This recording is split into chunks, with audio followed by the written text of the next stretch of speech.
मंडळी, परत आजच्या भक्तीमध्ये आपल्या सर्वांचं प्रेमपूर्वक स्वागत आहे। मला खूप आनंद आहे आपल्या प्रतिसादाबद्दल आणि नित्यनेमाने दर रविवारी आपण या भक्तीमध्ये सहभागी होत आहात। आपल्या अभिप्राय आहेत, आपल्या प्रतिक्रिया आहेत, त्याबद्दल सुद्धा मी परमेश्वराचे आणि आपल्या सर्वांचे आभार मानतो। नेहमीप्रमाणे आपण परत या भक्तीमध्ये सामील होऊया, प्रभूचरणी लीन आणि नम्र होऊया आणि परमेश्वराची सहाय्य आपण मागूया आणि ते सहाय्य आपण त्याच्या प्रार्थनेने मागत असतो। आपण प्रार्थना करू। जिवंत प्रभू परमेश्वरा, आज आम्ही खूप तुझे आभार मानतो। परत एक दिवस, एक नवीन संधी, हा समय तू आम्हाला दिलेला आहे आणि परत प्रभू देवा, ही तुझं वचन आणि ही भक्ती आमच्यासाठी तू उपलब्ध केलेली आहे आणि त्याबद्दल आम्ही तुझे आभार मानतो। आमची प्रार्थना आहे देवा, तुझी भक्ती तुझ्या वचनाप्रमाणे आत्म्याने आणि खरेपणाने करण्यासाठी तुझ्या सहाय्याची आम्हाला गरज आहे आणि म्हणून तुझ्या हातात आम्ही समर्पित होतो। आम्ही विविध ठिकाणाहून या भक्तीमध्ये जोडल्या गेलेला आहोत, पण प्रभुदेवा प्रत्येक ठिकाणी तू आहे, आमच्या समीप आहे, कारण तुझ्या नावाने आम्ही एकत्र आलेलो आहोत आणि म्हणून देवा, आजची भक्ती आम्हा सर्वांसाठी एक नवीन आशीर्वाद देणारे, तुझ्या मार्गामध्ये एक पाऊल पुढे घेऊन जाणारे, आमच्या आत्मिक जीवनामध्ये आम्हाला एक पायरी उंच करणारी अशी आम्हासाठी हो दे देवा। तुझ्या हातात आम्ही समर्पित होतो। ही प्रार्थना प्रभू येशू ख्रिस्त याच्या नावाने केली म्हणून तो ऐक, आमेन। देवाची स्तुती असो। आजच्या भक्तीची सुरुवात आपण एक स्तोत्र वाचनाने करणार आहोत। स्तोत्र सर्वांच्या परिचयच आहे, स्तोत्र 103। हे स्तोत्र आपण वाचूया, आपल्या समोर आपण हे स्तोत्र ठेवूया। यातील 1 ते 18 ही वचनं आपण यावेळेस वाचन करणार आहोत। स्तोत्र 103, वचन 1 ते 18। हे माझ्या जीवा परमेश्वराचा धन्यवाद कर, हे माझ्या अंतर्यामा त्याच्या पवित्र नावाचा धन्यवाद कर। हे माझ्या जीवा परमेश्वराचा धन्यवाद कर, त्याचे सर्व उपकार विसरू नकोस। तो तुझ्या सर्व दुष्कर्मांची क्षमा करतो, तो तुझे सर्व रोग बरे करतो, तो तुझा जीव विनाश करतेतून धरतो, तो तुला दया व करुणा याचा मुकुट घालतो, तो तुझे आयुष्य उत्तम पदार्थाने तृप्त करतो, म्हणून तुझे तारुण्य गरुडासारखे नवे होते। जाचलेल्या सर्वांसाठी परमेश्वर नीतीची व न्यायाची कृत्य करतो। त्याने आपले मार्ग मोशेला आणि आपली कृत्य इस्रायलाच्या वंशजाला विदित केली। परमेश्वर दयाळू व कृपाळू आहे, तो मंद क्रोध व दयामय आहे, तो सर्वदाच दोष देत राहणार नाही, तो आपला क्रोध सर्व काळ राहू देणार नाही। आमच्या पातकाच्या मानाने त्याने आम्हाला शासन केले नाही, त्याने आमच्या दुष्कृत्याच्या मानाने आम्हाला प्रतिफळ दिले नाही। कारण जसे पृथ्वीवर आकाश उंच आहे, तशी त्याची दया त्याचे भय धरणाऱ्यावर विपुल आहे। पश्चिमेपासून पूर्व जितकी दूर आहे, तितकी त्याने आमच्या अपराध आमच्यापासून दूर केले आहेत। जसा बाप आपल्या मुलावर ममता करतो, तसा परमेश्वर आपले भय धरणाऱ्यावर ममता करतो। तो आमची प्रकृती जाणतो, आम्ही केवळ माती आहोत हे तो आठवतो। मानव प्राण्याचे आयुष्य ओतासारखे आहे, वनातील फुलाप्रमाणे तो फुलतो। वारा त्यावरून गेला म्हणजे ते नाहीसे होते आणि त्याचा त्या ठिकाणाशी पुन्हा संबंध येत नाही, परंतु परमेश्वराची दया त्याचे भय धरणाऱ्यावर युगानुयुग असते आणि त्याच्या न्यायपणाचा अनुभव त्याच्या पुत्र पौत्रांना घडतो। म्हणजे त्याचा करार जे पाळतात आणि त्याच्या विधींचे स्मरण ठेवून त्याप्रमाणे चालतात, त्यांना तो घडवतो। देव त्याच्या सत्यवचनावर आशीर्वाद देव। यावेळेस आपण आपल्या भक्तीमधील स्तुती आराधनाकडे आपण जाणार आहोत। परत मला खूप आनंद आहे आणि आपले जे तरुण मुलं आहे गावी जे सध्या आहेत, आणि त्यांनी मागच्या आठवडी सुद्धा आपल्यासाठी एक सुंदर गीत रेकॉर्ड करून पाठवलं होतं आणि आज सुद्धा एक गीत आपण त्यांनी जे रेकॉर्ड केलेलं आहे ते आपण ऐकणार आहोत। आणि हे गीत आज अशासाठी आपण गात आहोत कारण सध्या जो विषय आपण बघत आहोत की परमेश्वराच्या मार्गात चालणं, त्याच्या वचनाचं आचरण करणं, त्यावर ते आधारित आहे। आणि त्या गीताचे बोल आहे की संग हम तुम्हारे चलते रहेंगे ए मेरे प्यारे मसीहा। आपल्या भक्तीमध्ये आपण नेहमीच गात असतो, आपल्या सर्वांच्या परिचयाचं जे आहे, आपण हे गीत ऐकूया आणि त्याचबरोबर या गीतामध्ये आपण सामील होऊया आणि नक्कीच या गीताचा आनंद आणि आशीर्वाद आपल्याला आज मिळाल्याशिवाय राहणार नाही।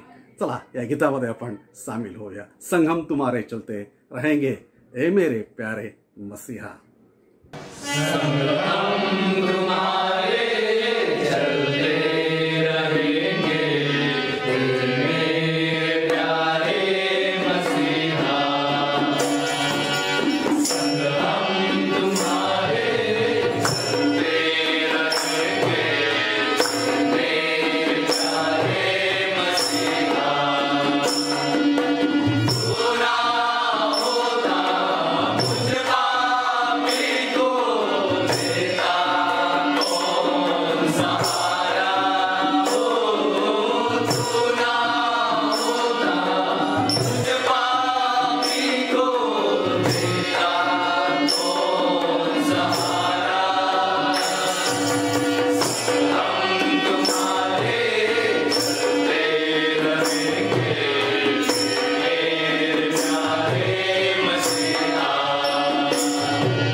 आपल्या सर्वांसाठी आनंदाचा आणि आशीर्वादाचं झालेलं आहे। देवाची स्तुती असो या सुंदरशा गीताबद्दल। आणि जे गीत आपण गायलं त्यामध्ये ओळ आहे, जे शब्द आहे की संगम तुम्हारे, परमेश्वराच्या बरोबर आम्ही चालत आहोत आणि पुढे जाणार आहोत।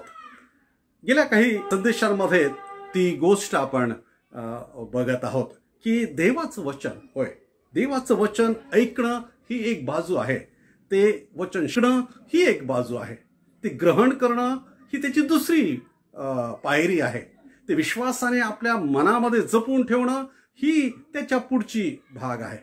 पण शेवटी ते पूर्णत्वास ते वचन जे आहे, जे जिवंत आहे, सक्रिय आहे, ते पूर्णत्वास आमच्या जीवनामध्ये तेव्हाच येईल जेव्हा ते वचन आमचं आचरण बनेल। आणि म्हणून आपण 23 स्तोत्रातील त्या मेंढपाळाची जी काठी आहे आणि जी काठी शिक्षणाचं आणि प्रशिक्षणाचं दर्शक आहे त्यावर आपण बघत आहोत। हे वचन मागच्या वेळेस आपण बघितलं की हे वचन पाळणं आमच्या जीवनामध्ये ती आमची ओळख आहे, ते आमच्या जीवनाचे फळ आहे। ज्यावरून आमची ओळख निर्माण होते. आमचा जीवन प्रवास त्यामध्ये आम्ही वचनावर किती चाललो हे सर्वात महत्वाचं गोष्ट आहे. किंबहुना सरते शेवटी त्यानेच परमेश्वर आम्हाला ओळखणार आहे. आणि मागच्या वेळेस आपण मत्ती वर्तमानाचा 7वा अध्याय आणि 21वा वचन आपण बघितलं, ज्यामध्ये असं आपण वाचलं की प्रभूजी प्रभूजी म्हणणाऱ्या सर्वांचाच देवाच्या राज्यात प्रवेश होईल, स्वर्गाच्या राज्यात प्रवेश होईल असं नाही, तर जे माझ्या वचनाप्रमाणे चालतात आणि वागतात त्यांचा होईल. आणि म्हणून ते फार महत्वाचं आहे, कारण सरते शेवटी अल्टिमेटली परमेश्वर आपली ओळख त्यावरून ठरवतो. आणि म्हणून आज आपण बघत आहोत की हे वचन आचरणं ही आमची ओळख आहे. दुसरी आणखी महत्वाची गोष्ट आज आपण बघणार आहोत की आमच्या जीवनामध्ये, कारण आम्ही खूप वचन ऐकतो, कदाचित लहानपणापासून ऐकत आहोत, आम्ही बोलत आहोत, आम्ही संदेश देत असतो, पण अनेक वेळेस त्याचा महत्वाचा भाग आपण विसरतो. वचनाची जबाबदारी त्यामध्ये आम्ही कमी पडतो आणि ती फार महत्वाची आहे. आणि वचनाची जबाबदारी आहे त्याचं आचरण.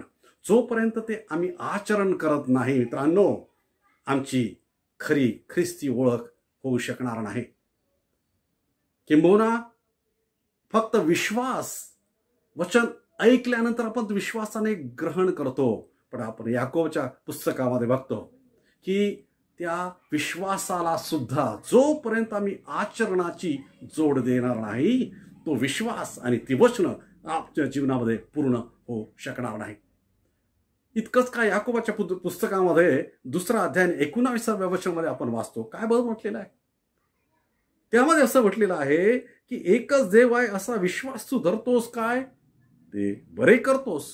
भूतेही तसाच विश्वास धरतात आणि थरथर कापतात. सैतान सुद्धा त्याला वचन माहीत आहे. सैतानाला सुद्धा प्रत्येक वचन आपल्यापेक्षा कदाचित जास्त ठाऊक आहे.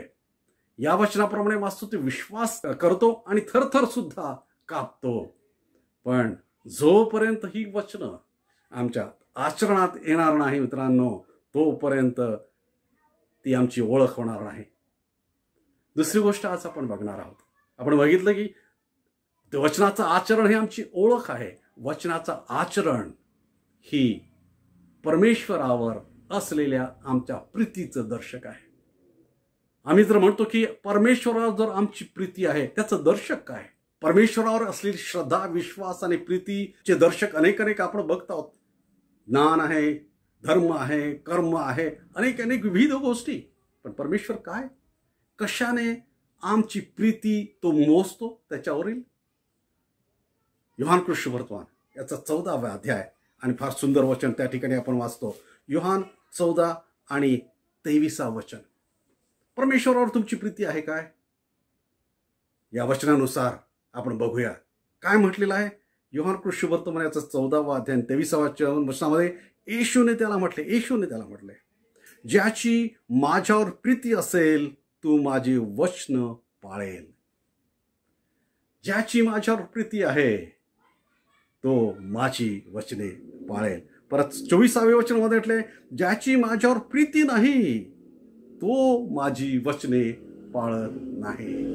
अगदी स्पष्ट मित्रांनो, काय तुमची देवावर प्रीती आहे काय? आम्हाला ठाऊक आहे की देव प्रीती आहे. बायबलमध्ये आपण वाचतो की तो प्रीती आहे. अनेक वेळेस आम्ही म्हणतो किंवा आमची इच्छा आहे आमची देवावर प्रीती असावी. अनेक गोष्टी कदाचित आम्ही त्यासाठी करतो. पण देव आमच्याकडून काय अपेक्षा करतो? देवाची आमच्याकडून काय अपेक्षा आहे? आणि ती आहे त्याची वचने पाळणे. तुम्हाला ठाऊक आहे, पेत्र आणि प्रभू येशू ख्रिस्त यांच्यामधील संभाषण आणि शेवटचं संभाषण, प्रभू येशू ख्रिस्त त्याला म्हणतो की पेत्रा, तुझी माझ्यावर प्रीती आहे काय? तुझी माझ्यावर प्रीती आहे काय? आणि पेत्र त्याला उत्तर देतो की प्रभूजी, माझी तुझ्यावर प्रीती आहे. पण तेवढ्यावर प्रभू येशू ख्रिस्ताचं समाधान होत नाही. त्याने 3 वेळेस त्याला विचारलेलं आहे. आणि तो म्हणतो की जर तुझी माझ्यावर प्रीती आहे तर माझ्या कोकरास चार. पुढे तो म्हणतो की माझ्या मेंढरास पाळ. चारणे, पाळणे ही कृती आहे मित्रांनो. आम्ही फक्त शब्दाने प्रीती करू शकत नाही.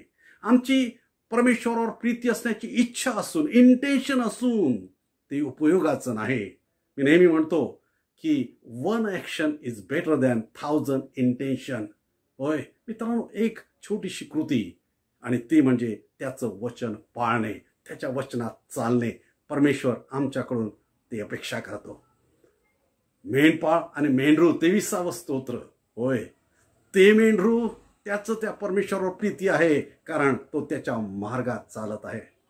त्या मार्गावरून त्याच्या आज्ञेमध्ये तो चालत आहे आणि ते त्या मेंढराचं त्या मेंढपाळावर असलेल्या प्रीतीचं दर्शक आहे. मित्रांनो, फार महत्वाचं आहे. सध्याच्या स्थितीमध्ये आम्ही ज्या स्थितीमधून जात आहोत, जर खरंच त्या परमेश्वरावर आमची प्रीती आहे, तर त्या प्रीतीच्या द्वारे आम्ही सर्व भयापासून मुक्त होतो. किंबहुना या सर्व परिस्थितीचा आमच्यावर काही परिणाम होणार नाही. तुम्ही कसं काय?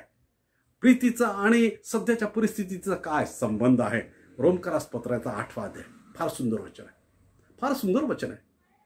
आज आपण बघत आहोत की देवाचं वचन आचरणं म्हणजे त्याच्यावर असलेली प्रीती प्रगट करणं. आमची जर त्या परमेश्वरावर प्रीती आहे, तर आम्ही त्याच्या आज्ञेमध्ये आणि त्याच्या वचनामध्ये आहोत. आणि आमची त्याच्यावर जर प्रीती आहे, तर बघा, फार सुंदर वचन आहे. रोमकरास पत्र याचा 8वा अध्याय आणि 28वे वचन. आपल्याला कदाचित ठाऊक आहे, पण आज एक नवीन अँगलने त्याच्याकडे बघूया. काय म्हटलेलं आहे इथे? असं म्हटलेलं आहे, रोमकरास पत्र 8वा अध्याय 28वा वचन. परंतु आपल्याला ठाऊक आहे की देवावर प्रीती करणाऱ्यास, म्हणजे त्याच्या संकल्पाप्रमाणे बोलवल्यास, देवाच्या करणीने सर्व गोष्टी मिळून कल्याणकारक होतात. कोणावर म्हटलेलं आहे? तो म्हणतो की परंतु आपल्याला ठाऊक आहे की देवावर प्रीती करणाऱ्यास, परमेश्वरावर प्रीती करणाऱ्यास, आणि तो म्हणतो की सर्व गोष्टी. प्रीती करणाऱ्यास म्हणजे आताच आपण बघितलं की त्याचे वचन आचरणाऱ्यास, त्याच्या वचनाप्रमाणे चालणाऱ्यास. पुढे काय म्हणतो? फार महत्वाची गोष्ट सांगतोय तो. आणि तो असं म्हणतो की ज्यांची परमेश्वरावर प्रीती आहे त्यासाठी त्याला सर्व गोष्टी मिळून कल्याणकारक होतात. होय, सध्याची स्थिती सुद्धा जर अशा स्थितीमधून आम्ही जात आहोत, आमच्यासाठी ती कल्याणकारक ठरू शकतं जर आम्ही त्याच्या वचनात आहोत. कारण जर आम्ही त्याच्या वचनात आहोत तर आमची त्याच्यावर प्रीती आहे, आणि या वचनाप्रमाणे जर आमची त्याच्यावर प्रीती आहे तर सर्व गोष्टी आमच्यासाठी कल्याणकारक होतील. करोनाची स्थिती सुद्धा आज फार भयावह स्थिती अनेकांसाठी त्यामध्ये निर्माण झालेली आहे. अनेक वेळेस आपण पूर्वी ऐकत होतो की काही व्यक्ती, स्त्री असेल, पुरुष असेल, मुलं असतील, मुली आत्महत्या करत आहेत. पण सध्या आपण बघत आहोत परिवार सुसाईड करत आहे. कठीण परिस्थिती निर्माण, तशा स्थितीतून आपण जात आहोत. भयावह आहे, जॉब गेलेले आहे, आर्थिक विवंचन आहे, भविष्य अनिश्चित झालेलं आहे. आणि अशा स्थितीमध्ये, अशा कठीण परिस्थितीमध्ये वचन फार महत्वाचं आहे. जर परमेश्वरावर तुमची प्रीती आहे तर त्या वचनानुसार, या वचनानुसार असं म्हटलं की सर्व गोष्टी, ही कठीण परिस्थिती सुद्धा तुमच्यासाठी कल्याणकारक झाल्याशिवाय राहणार नाही. मेंढरू तशा परिस्थितीतून जात आहे, मृत्यू छायेच्या दरीतून तो जात आहे, पण तो म्हणतो की मी भिणार नाही. पुढे तर तो असं म्हणतो की मला खात्री आहे की माझे सर्व दिवस मला कल्याण आणि दया ही लाभतील. कुठून आली ही खात्री? कुठून आला हा विश्वास? मित्रांनो, त्याच्या वचनाच्या आचरणामध्ये, त्यातून त्याची प्रीती, त्या मेंढपाळावरची प्रीती प्रगट होते. आणि परमेश्वरावर ज्यांची प्रीती आहे त्यांच्यासाठी सर्व स्थिती मिळून कल्याणकारी झाल्याशिवाय राहणार नाही. आणखी एक वचन यावेळेस मला तुम्हाला सांगू द्या. स्तोत्र 84 आणि 6 वचन, त्यामध्ये असं म्हटलेलं आहे, शोकजनक खोऱ्यातून जाताना ते त्यांना झऱ्याचे स्थानच वाटते. शोकजनक खोऱ्यातून जाताना सुद्धा, होय, जेव्हा तुम्ही त्याच्या भयात आहात, त्याच्या मार्गात आहात, त्याच्या वचनात आहात, तुम्ही त्याच्या प्रीतीत आहात, आणि जेव्हा तुमची त्या परमेश्वरावर प्रीती आहे, सर्व गोष्टी, आणि या ठिकाणी सांगितले शोकजनक खोर सुद्धा तुम्हाला झऱ्याचं स्थान, होय, ते रोमकरास पत्रामध्ये 8व्या अध्यायातील 28 वचन की सर्व गोष्टी तुमच्यासाठी कल्याणकारक होतील, शोभजनक खोर सुद्धा तुमच्यासाठी झऱ्यासारखं स्थान होईल. पुढे असं म्हटलेलं आहे, अगोटीचा पाऊसही त्याची आबादानी करतो.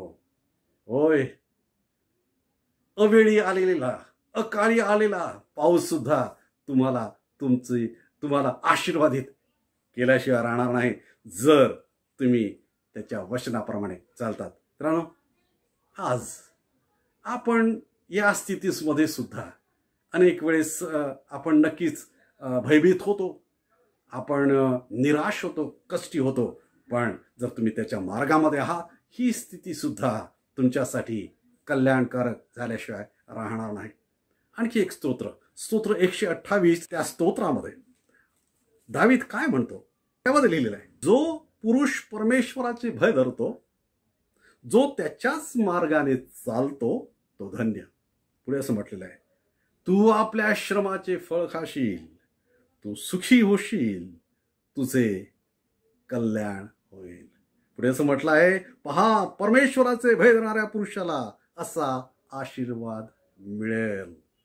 जो त्याच्या मार्गाने चालतो, त्याच्या वचनात चालतो, तो म्हणतो की तो सुखी होईल, तो आपल्या श्रमाचे फळ खाईल आणि तुझे कल्याण होईल.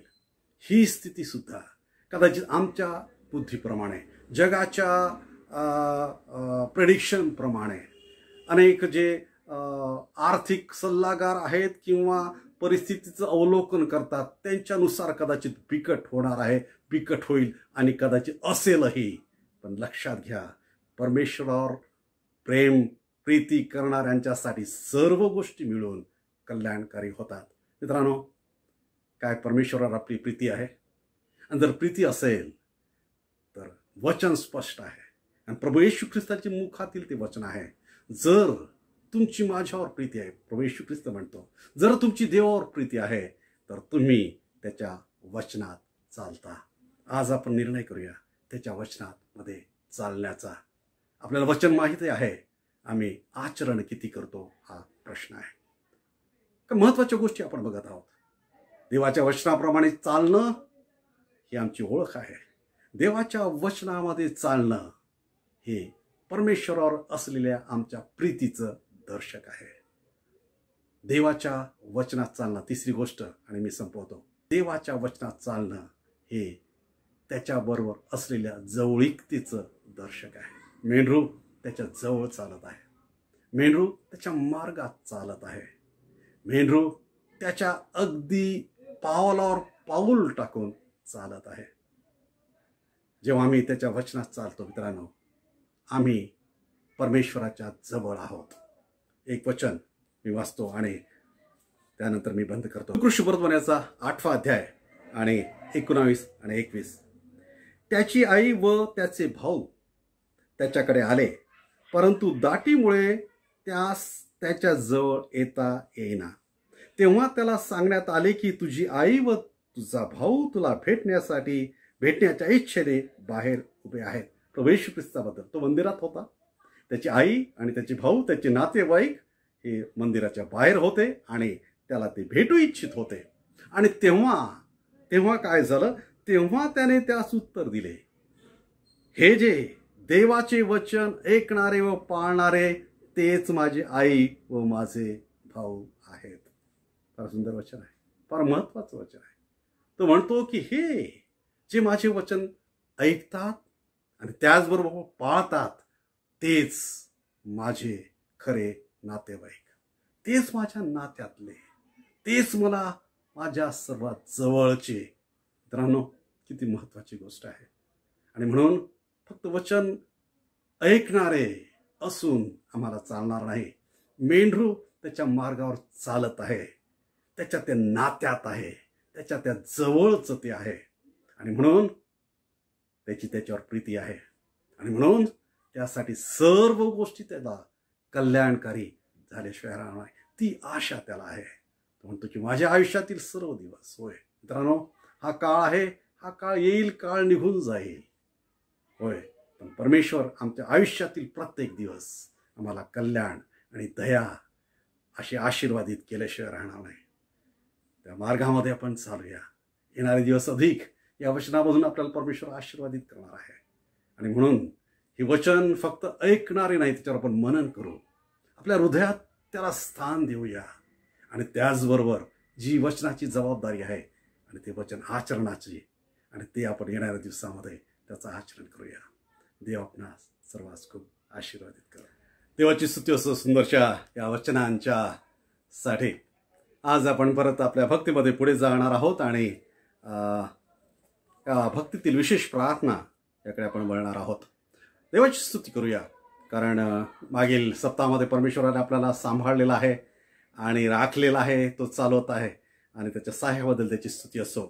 उपकार स्तुती कळवलेली आहे एका बहिणीने, ज्या नर्स आहेत आणि मागील आठवड्यामध्ये त्या पॉझिटिव्ह होत्या, पण त्यांनी मला काल फोन करून सांगितलं की परमेश्वराने त्यांना बाहेर काढलेलं आहे, आणि त्यांनी परमेश्वराचे आभार मानलेले आहे आणि मंडळीचे सुद्धा प्रार्थनेबद्दल आभार मानलेले आहे. देवाची स्तुती असो. परत देवाची स्तुती असो की अनेक आपल्या मुली आणि काही मुलं रुग्णसेवा करत आहेत नर्स म्हणून, आणि परमेश्वर त्यांना सांभाळत आहे, आणि त्यांच्यासाठी सुद्धा परमेश्वराचं संरक्षण आणि आरोग्य आपण मागणार आहोत. आपल्या मंडळीतर्फे आपण कोविड-19 मदतीचा हात हा उपक्रम चालवत आहोत. अनेक गरजू परिवारांना आपण प्रत्यक्ष किंवा ऑनलाईन काही ग्रोसरीज, काही किराणा पुरवत आहोत, आणि मागील सप्ताहामध्ये सुद्धा अनेक कुटुंबांना आपण ती मदत केली, आणि त्यामध्ये जी सर्व इन्व्हॉल्ड आहेत आपले तरुणी जी मदत करत आहे, आणि या सर्व प्रोजेक्टसाठी देवाची स्तुती करूया आणि त्याचे आभार मानून त्याचं सहाय्य सुद्धा आपण मागणार आहोत. काही गरजा आहेत, आज आपण त्याच्याविषयी करून प्रार्थनेमध्ये आठवण करणार आहोत. सिस्टर मनीषा गॅरिसन आहे, त्याची सर्जरी आहे आणि त्यांना सहाय्याची गरज आहे, त्याची आपण आठवण करू. बंधू संजय म्हणून आहेत आणि त्यांना सुद्धा आरोग्याची गरज आहे, त्यांच्यासाठी प्रार्थना करूया. आणखी एक बंधू आहेत जे हॉस्पिटलमध्ये आहे, जे हॉस्पिटलमध्ये, आणि त्यांना सहाय्याची गरज आहे, आरोग्याची गरज आहे, त्याच्यासाठी आपण प्रार्थना करू. मिलर परिवारासाठी आपण विशेष प्रार्थना करू. ज्या मिलर सिस्टर आहे त्यांचे काका, आणि त्यांना आरोग्याची गरज आहे, आणि आज आपण त्यांच्यासाठी आठवण करू आणि परमेश्वराचं आरोग्य त्यांच्यासाठी मागणार आहोत. मागील सप्ताहामध्ये ज्यांचे वाढदिवस झालेले आहेत त्यांच्यासाठी देवाची स्तुती करूया, आणि येणाऱ्या वर्षासाठी आपण परमेश्वराचं सहाय्य त्यांच्यासाठी मागणार आहोत. आपण प्रार्थना करू. जिवंत प्रभू परमेश्वर, आज आम्ही खूप तुझे आभार मानतो, कारण देवा आजची ही परत भक्ती आमच्यासाठी तू आशीर्वादित केली आहेस. देवा, आम्हाला हे प्रार्थनेचं तू एक साधन दिलेलं आहे. कुठेही कोणत्याही परिस्थितीमध्ये आम्ही या प्रार्थनेच्याद्वारे तुला जोडल्या जाऊ शकतो, तुझ्या समोर येऊ शकतो, तुला मागू शकतो. देवा, तू आमचा पिता आणि परमेश्वर आहे, आम्हाला तू देणार आहे, आमचा विश्वास आहे, तू दिलेला आहे प्रभू, त्याबद्दल आम्ही सर्वप्रथम आभार मानतो. तेव्हा आम्ही विशेष करून आमच्या बहिणीसाठी प्रार्थना करतो आणि तुझी स्तुती करतो, जी इन्फेक्ट झाली होती प्रभू देवा कोविडमुळे, पण देवा तिला तू बाहेर काढलेला आहे, आणि म्हणून तिच्यासाठी, तिच्या परिवारासाठी, तिच्या नर्स म्हणून जे ती सेवा करते त्या सेवेसाठी सुद्धा आम्ही तुझं सहाय्य मागत आहोत येणाऱ्या दिवसांमध्ये.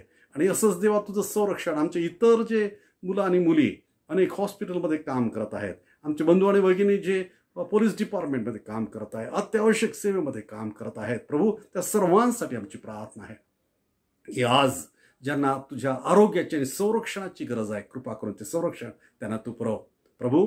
आज आम्ही आमच्या देशासाठी आमची प्रार्थना आहे, आमच्या देश बांधवांसाठी आमची प्रार्थना आहे, देशाची सध्याची जी स्थिती आहे त्यासाठी सुद्धा आमची प्रार्थना आहे, कृपा करून तू सहाय्य करत आहो. आमच्या प्रार्थना आहे प्रभू देवा. आज विशेष करून आम्ही प्रार्थना करतो सिस्टर मनीषा गॅरिसन यांच्यासाठी, त्यांची जी शस्त्रक्रिया आहे, कृपा करून सर्व गोष्टी त्यांच्यासाठी सुरळीत होऊ दे. बंधू संजय यांच्यासाठी आमची प्रार्थना आहे, तेव्हा कृपा करून तुझा स्पर्श त्यांना तू कर. आमची प्रार्थना आहे देवा आज मिलर परिवाराच्यासाठी, आमचे बंधू मिलर यांच्यासाठी देवा, कारण त्यांना तुझ्या आरोग्याची गरज आहे. या संपूर्ण परिवार ज्यांना देवा हे मागील दिवस फार कठीण होते, पण देवा तू त्यांचं सहाय्य करता झालेलं आहे. देवा आमची प्रार्थना आहे की येणारे दिवस तेव्हा तुझ्या सहाय्याची त्यांना लाभू दे, आणि त्यांची सर्व जी गरज आहे, आणि विशेष करून आमचे बंधू मिलर यांची आरोग्याविषयीची गरज तुझ्या हाती आम्ही समर्पित करतो. देवा आज आम्ही खूप तुझे आभार मानतो, कारण देवा दर रविवारी आणि वेळोवेळी देवा ह्या भक्तीच्या द्वारे तू आम्हाला जोडतोस, आम्हाला आशीर्वादित करतो. तुझ्या वचनामध्ये अधिक आम्हाला तू पुढे घेऊन जात आहे. आमच्या आत्मिक जीवनाला देवा तू तुझ्या प्रकाशाने प्रकाशित करत आहे, त्याबद्दल आम्ही तुझे आभार मानतो. असंच देवा आम्हा सर्वांना तुझ्या वचनाने जोडलेले, तुझ्या प्रार्थनेने जोडलेले असे तू आम्हाला ठेव. परत देवा सर्व मान महिमा आणि गौरव तुला देऊ आणि प्रार्थना प्रभू येशू ख्रिस्त याच्या नावाने केली म्हणून तू ऐक. आमेन. प्रभूने शिकवलेली प्रार्थना आपण म्हणूया. हे आमच्या स्वर्गातील बापा, तुझे नाव पवित्र मानले जाव, तुझे राज्य येऊ, जसे स्वर्गात तसे पृथ्वीवरही तुझ्या इच्छेप्रमाणे हो. आमची रोजची भाकर आज आम्हास दे, आणि जसे आम्ही आमचे ऋणे आम्हास सोडले आहे तसेच तू आमची ऋणे आम्हास सोड, आणि आम्हास परीक्षेत आणू नकोस, तर आम्हा सर्व वाईटापासून सोडू, कारण की राज्य, सामर्थ्य आणि गौरव ही सर्व काळ तुझीच आहे. आमेन. देवाची प्रीती, प्रभू येशू ख्रिस्ताची कृपा आणि पवित्र आत्म्याची सहभागिता प्रभू येशू ख्रिस्त पुनरुपी येईपर्यंत आणि सदा सर्व काळ असो. आमेन. नेहमी आपण या अशा भक्तीमध्ये यापुढे पण सहभागी होऊया. परत तुमचे अभिप्राय आणि त्याचप्रमाणे तुमच्या प्रार्थना, तुमचं सहकार्य सदैव या भक्तीमध्ये असंच यापुढे पण तुम्ही ठेवा. या भक्तीची लिंक आपण आपल्या मित्रांना कृपा करून शेअर करा आणि एकमेकांसाठी यापुढे सुद्धा आपण प्रार्थनेमध्ये राहूया. देव तुम्हाला आशीर्वाद देव.